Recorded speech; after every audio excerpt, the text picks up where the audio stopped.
And I think that any legislation that's passed along party lines is not in the best interests of our country. And I would like to know how you have worked for bipartisanship in Congress, and what can be done to actually get things done that's for the good of the country rather than for the good of a party.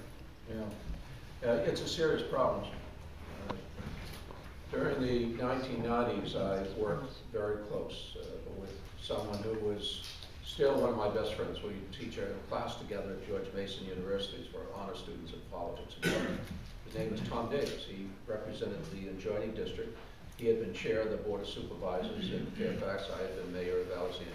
We came from a local perspective. I asked you about Delray. I don't know if many of you know about the community that used to be the Lorton Prison. We now call it Laurel Hills and so on. It's got beautiful golf courses and residential community and parks, and it's quite a nice community. It's added substantially to the tax base of Fairfax County. That was done cooperatively because I handled the interior appropriations part. We had to swap land in order to take down the prison. Tom handled the District of Columbia because they owned the prison.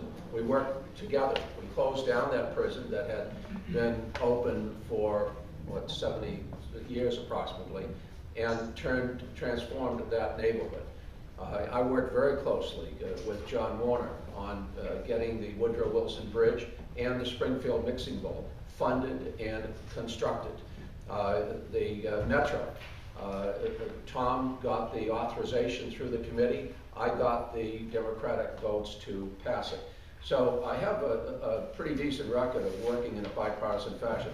I was just sitting next to somebody, Bill Gates was in Alexandria with his father, and he was telling me that there was a conversation with the Senate minority Republican leader, and it was about cap and trade, and the leader finally turned and said, "I'm opposed to cap and trade, and there's no compromise, because it's President Obama's agenda, and anything that President Obama proposes, I'm going to oppose and I'm going to try to kill, and if we get in power, nothing is going to get through the Senate." Now, he said that, and this was not a partisan person that was telling me. That's the problem. No matter what happens to the country, there is an attitude that we can't let this guy succeed, and that's not in anyone's interest.